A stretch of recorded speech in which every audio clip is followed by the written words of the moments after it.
Hello, good afternoon students. आज अपन पढ़ेंगे कोशिका के जो कंकाल बनाते हैं, जिसको कोशिकीय कंकाल बोलते हैं, साइटोस्केलेटन, उसके बारे में पढ़ेंगे। पहली स्लाइड में आप यहाँ देख रहे हैं, ये जितने भी जो कोशिका दरिया के अंदर जो साइटोस्केलेटन है, ये सारे जो देख रहे हैं, ये सारे साइटोस्केलेटन है, जिसको माइक्रोट्यूब्यूल, माइक्रोफिलामेंट, इंटरमीडिएट फिलामेंट जिनको कहा जाता है। इंटरमीडिएट फिलामेंट है, माइक्रोट्यूब्यूल्स है, माइक्रोफिलामेंट है, सूक्ष्म नलिका है, सूक्ष्म तंतु और मध्य जो आकार के फिलामेंट्स होते हैं वो। ये मुख्य रूप से क्या कहा, यहाँ जो डायग्राम से जो आपको देखने को मिल रहा है वो ये जितने भी ऑर्गेनल्स है, जो कोशिका अंग है, उसको बांधे रखते हैं इसके अंदर, एक जगह पर फिक्स रखते हैं, जिससे कि वो अंदर मूव नहीं करे। जैसे आप यहाँ देख रहे हैं, इसने माइटोकॉन्ड्रिया को यहाँ फिक्स कर रखा है, जैसे एंडोप्लाज्मिक रेटिकुलम है, तो इसको जोड़े रखते हैं एक जगह पर, और कोशिका का जो आकार है उसको मेंटेन रखते हैं। तो यहाँ डायग्राम से यही प्रतीत होता है कि ये इनका एक प्रकार से इनका ये मुख्य कार्य है। अपन नेक्स्ट स्लाइड में इसको विस्तृत से अध्ययन करने की कोशिश, आपको समझाने की कोशिश करेंगे क्या है cytoskeleton. The cytoskeleton is a complex dynamic network है। ये एक जटिल और डायनेमिक मतलब चेंज होता रहता है बार बार, ठीक है ना, एक जैसा नहीं रहता है। इंटरलिंकिंग प्रोटीन फिलामेंट्स है, जो आपस इंटरलिंकिंग मतलब ऐसे प्रोटीन के तंतु है जो आपस में जुड़े रहते हैं। Present in the cytoplasm of cell, including bacteria और आर्किया, बैक्टीरिया से लेकर आर्किया तक ये पाए जाते हैं। It extends from the cell nucleus to the cell, ये केंद्रक से लगाकर कोशिका की झिल्ली तक रहते हैं। It composed of a similar protein in the various organisms, बहुत सारे जंतुओं में देखा गया है कि ये एक ही प्रकार के प्रोटीन, जो तंतु बने हुए हैं वो एक ही प्रकार के प्रोटीन से बने हुए हैं। ज़्यादातर जीवों में देखने को मिलता है, कुछ एक जीवों में हो सकता है प्रोटीन के अंदर बदलाव। It is found in all cells, ये सभी कोशिकाओं में पाए जाते हैं। Though the protein that it is made of vary between organisms, जो जिससे बने हुए हैं, ठीक है ना, अपन ने कहा ज़्यादातर जो जिनसे बने हुए वो प्रोटीन एक जैसे ही हो सकते हैं, कहीं कहीं जो इसकी बनावट है उसके अंदर प्रोटीन में बदलाव हो सकता है। The cytoskeleton supports the cell, ये अपन ने बात की, कोशिका को सपोर्ट्स करते हैं। इट्स गिव इट शेप, उसको आकार प्रदान करते हैं। Organises and tether the organelles, tether मतलब उनको जोड़े रखते हैं, और जितने भी कोशिका हैं उनको। And has a roles in a molecular transport, और जो मॉलिक्यूल्स है उसके वाहक में भी ये सहायता करते हैं, कोशिका के विभाजन में सहायता करते हैं। कोशिका के जितने भी सिग्नल्स है उनको एक्सचेंज में भी ये अपनी भूमिका अदा करते हैं। इन 1903 के अंदर निकोलाई की concept propose that the shape of cell was determined by the network of tubules, जो कोशिका का आकार है वो जो नलिका है उसके जाल से मेंटेन रहता है। That is termed as the cyto, उसको इन्होंने साइटोस्केलेटन कहा। तो जो कोशिका का शेप मेंटेन रखते हैं, ऐसी जो नलिकाएं थी जो प्रोटीन की बनी हुई थी, उसको कोशिकीय कंकाल का किन्होंने, निकोलाई ने 1903 के अंदर। The concept of a protein mosaic the dynamic coordinated cytoplasmic biochemistry was proposed by Rudolph Peters. तो जो इसकी बायोकेमिस्ट्री है, मतलब किस रसायनों से ये बने हुए हैं, साइटोप्लाज्मिक जो इसकी कोशिकीय जीव रसायनी है, वो रुडोल्फ पीटर्स के द्वारा दी गई कि भाई ये किस प्रोटीन के बने हुए हैं। वाइल द टर्म, जो शब्द है cytoskeleton, which is given by Paul Wintrebert, तो वाइल द टर्म जिसका साइटोक्यूलेट होता है फ्रेंच में इसका नेम ये है, which was first introduced by the French embryologist, जो फ्रेंच वैज्ञानिक थे भ्रूण विकासी के, पॉल विंटरब्रेट, 1921 के अंदर उन्होंने ये नाम दिया साइटोस्केलेटन।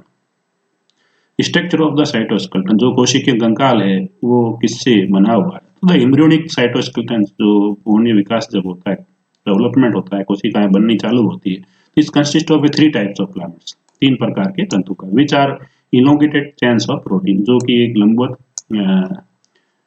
चेन है किसकी, प्रोटीन की। और साइटोस्केलेटन में आने वाले जो फिलामेंट्स है, जो प्रोटीन के तंतु है, उसमें माइक्रोफिलामेंट, सूक्ष्म तंतु, इंटरमीडिएट फिलामेंट मध्यम आकार के तंतु और माइक्रोट्यूब्यूल्स सूक्ष्म नलिका, ये तीन जो फिलामेंट्स है जो कोशिकीय कंकाल का निर्माण करते हैं कोशिका के अंदर।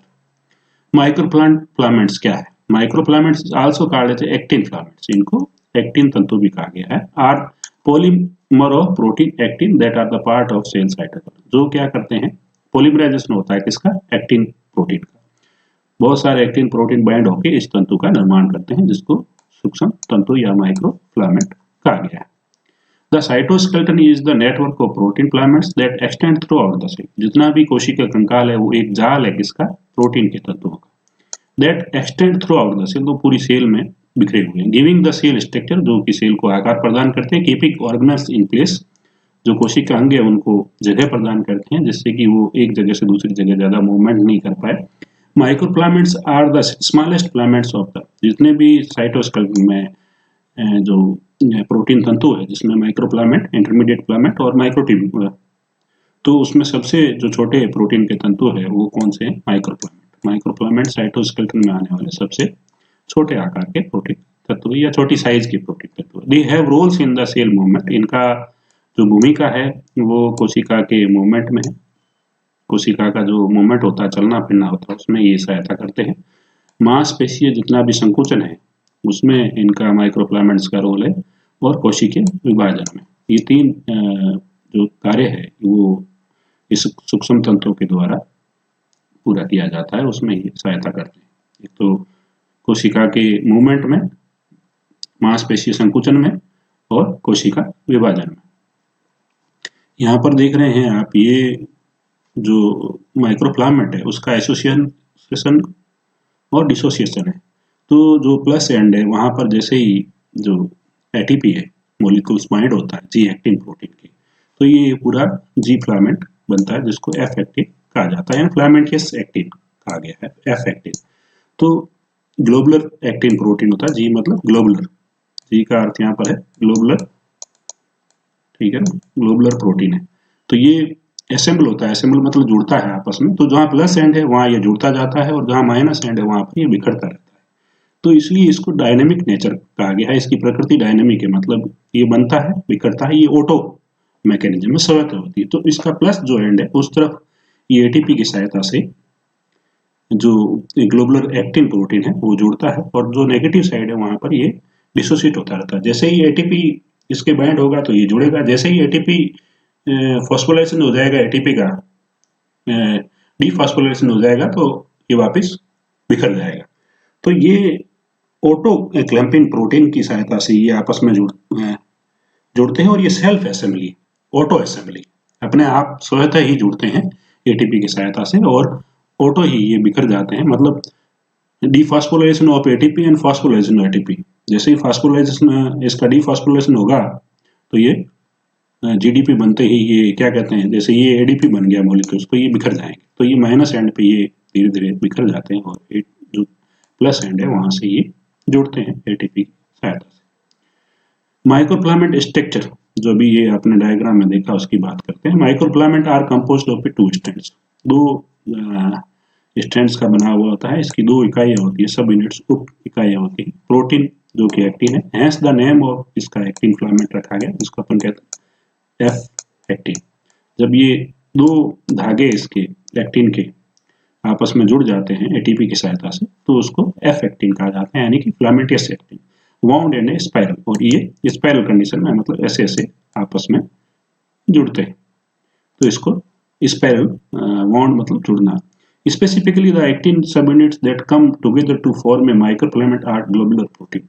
तो जो एक्टिन प्रोटीन है जिसकी दो उप इकाइयां हैं वो आपस में आके जुड़ती है, तो वो क्या है, globular actin. And once they are joined together, जैसे ही ये आपस में जुड़ जाते हैं, they are called filamentous actin. जब जुड़ते हैं, जब ये सिंगल फॉर्म में होते हैं ऐसे ऐसे, तब इसको जी एक्टिन कहा गया है, ग्लोबुलर एक्टिन प्रोटीन कहा गया है। ये एटीपी की सहायता से जब आपस में जुड़ जाते हैं और एक लंबवत धागे के रूप में दिखाई देते हैं, तब इसको फिलामेंटियस यानी एफ एक्टिन कहा गया। Like microtubules, microfilaments are polar.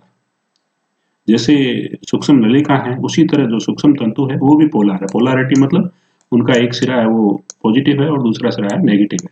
तो जो पॉजिटिव सिरा है वहां पर एटीपी की सहायता से ये जुड़ते हैं। जैसे ही एटीपी ब्रेक डाउन हो जाता है तो ये ग्लोबुलर प्रोटीन जो ग्लोबुलर एक्टिन है वो डिसोसिएट हो जाते हैं, अलग हो जाते हैं।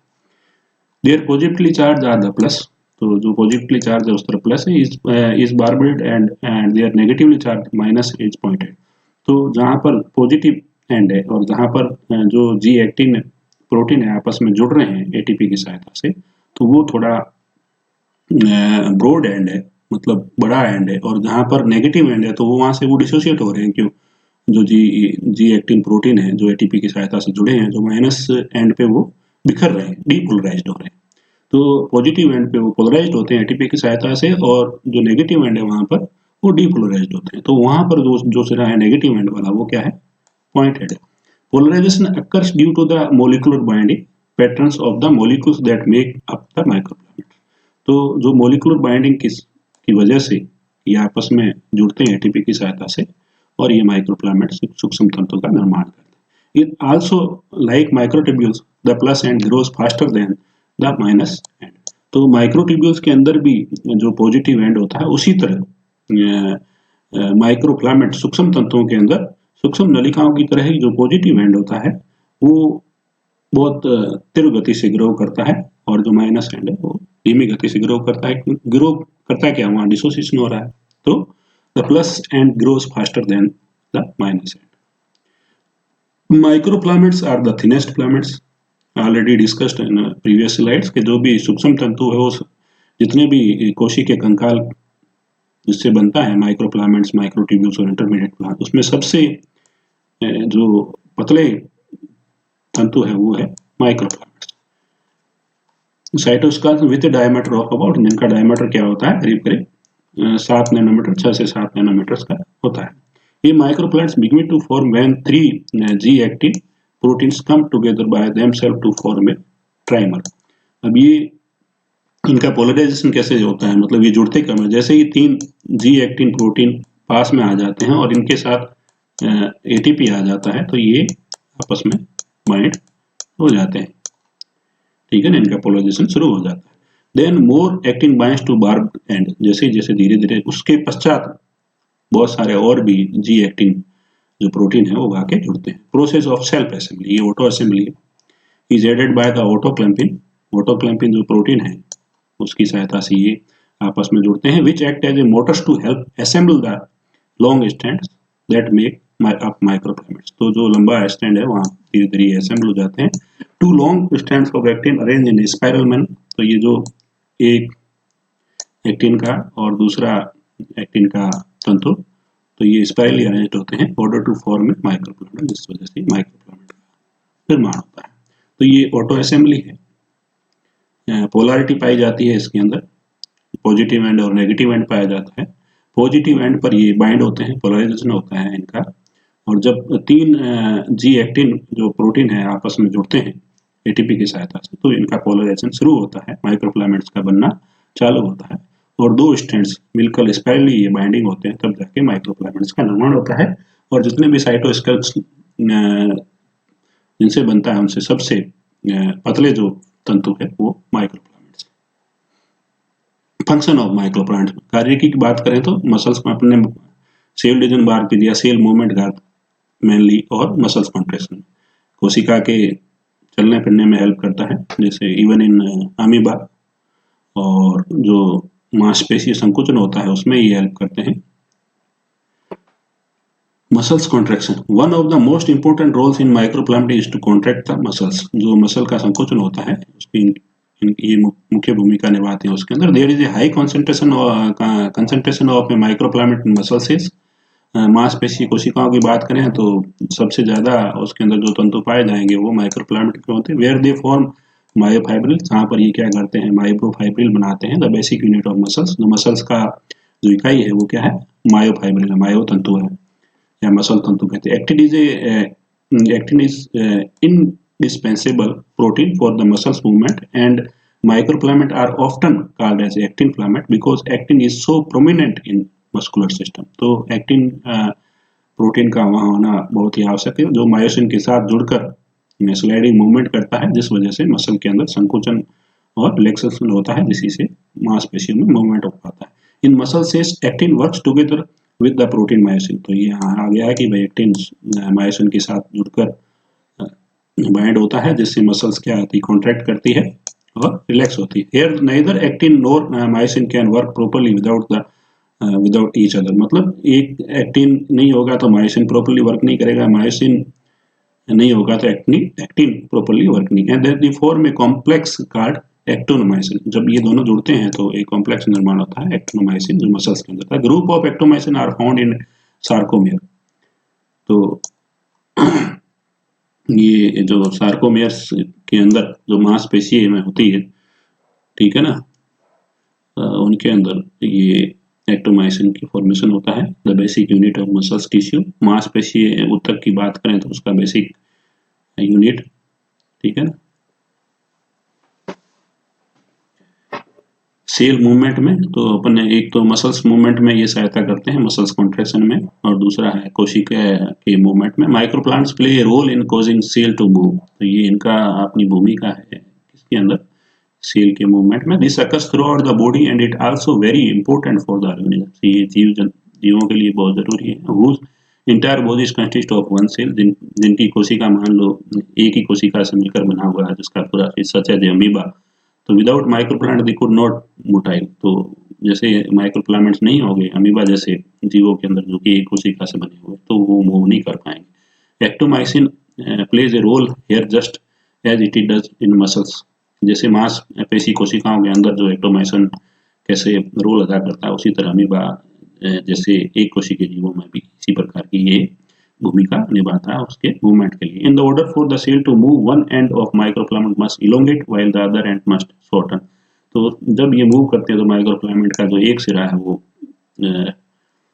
लंबा होता जाता है और दूसरा सिरा धीरे धीरे छोटा होता जाता है। And myosin act as a motor to make this happen. तो ये उसको कंट्रोल करने के लिए मायोसिन उसमें हेल्प करता है। Microfilaments also have a role in a cytoplasmic stream. जो जहाँ पर अपने साइक्लोसिस की बात करी, साइटोप्लाज्मिक मूवमेंट की जो बात करी थी, तो उसमें भी जो कोशिका द्रव्य जो मूव करता है उसमें भी ये सहायता करते हैं। तो साइटोप्लाज्मिक स्ट्रीमिंग उसी को कहते हैं। साइटोप्लाज्म द कॉन्टेस्ट, जहाँ पर अपने पैरामीशियम पढ़ा होगा तो वहाँ पर उसके अंदर साइक्लोसिस दिखा था। तो इस fluid part cytosol and organelles throughout the cell. It allows nutrient, waste product and cell organelles to travel. तो ये जितने भी कोशिका द्रव्य के अंदर जो दूसरे अदर पार्ट्स हैं ऑर्गेनल्स के अलावा, जो सबस्टेंसेस है जैसे न्यूट्रिएंट्स है, पोषक पदार्थ है, उत्सर्जी प्रोडक्ट्स है, तो और कुछ दूसरे सेल ऑर्गेनल्स है जो मूव करते हैं, तो उसमें भी ये हेल्प करते हैं। Microfilament can attach to the cell organelles. तो ये जो सूक्ष्म तंतु है ये जुड़े हुए होते हैं कोशिका अंगों के साथ। And then contract pulling the organelles. उनको जो ऑर्गेनल्स है, यदि कोई ऑर्गेनल्स कॉन्ट्रैक्ट होते हैं, रिलैक्स होते हैं, ठीक है ना, उनको खींचना, तो उसके खिंचाव के लिए, उसके कॉन्ट्रैक्शन के लिए, उसके रिलैक्सेशन के लिए भी ये हेल्प करते हैं कोशिका के अंदर। सेल डिवीजन तीसरा मेन माइक्रोप्लांट्स का कार्य है कोशिका विभाजन। Another important function of the microfilament is to help in cell division during mitosis. Microfilament at the process of cytokinesis. ये जो कोशिका विभाजन होता है उसमें माइक्रोप्लांट हेल्प करते हैं, जिससे साइटोकाइनेसिस है कोशिका विभाजन में। विच प्ले पिंचेस ऑफ, एक जगह पर बीच में उसको कॉन्ट्रैक्ट कर देते हैं कोशिका को, जिससे दूसरी डॉटर सेल्स है उसकी पुत्री कोशिका उससे अलग हो जाती है। During cytokinesis a ring of actin forms around the cell. तो जब जैसे ही कोशिका का जो विभाजन होता है एक से दो कोशिकाओं में, तो एक रिंग आकार के बीच में निर्माण होता है, वो इस सूक्ष्म तंतुओं की वजह से होता है। और फिर वो एक जगह से कोशिका जो पिंच हो जाती है और उससे उसकी पुत्री कोशिका अलग हो जाती है। Actin and cause its contract the ring gets narrower and narrower around the cell and wrangling the cell membrane within it until it splits into a two cell. जब तक वो सेल एक जगह पिंच हो जाती है और जब तक वो अलग नहीं हो जाती है, तब तक वो जो माइक्रोप्लांट है वो सेल को बीच में कॉन्ट्रैक्ट करते रहते हैं, और वो जिससे वो सेल एक दूसरी से अलग हो जाती है। Afterward the microfilament depolarize or break down into actin molecules and causing the ring to disassemble when it is no longer needed. जैसे ही दो कोशिकाएं अलग हो जाती है तो उसके बाद ये एक्टिन जो इसके अंदर ग्लोबुलर एक्टिन प्रोटीन है वो डीपोलराइज हो जाता है, अलग हो जाता है, और जो माइक्रोफिलामेंट्स है वो ब्रेक डाउन हो जाता है और डीअसेंबल हो जाता है। पहले असेंबल था और जैसे ही इसका फंक्शन खत्म हो गया तो ये डीअसेंबल हो जाता है। Thank you. तो ये अपने माइक्रोफिलामेंट्स के बारे में पढ़ा। नेक्स्ट अपने इंटरमीडिएट फिलामेंट्स और माइक्रोट्यूबुल्स के बारे में पढ़ेंगे, जो कि दो अदर और पार्ट है जो साइटोस्केलेटन में अपना रोल अदा करते हैं। Thank you.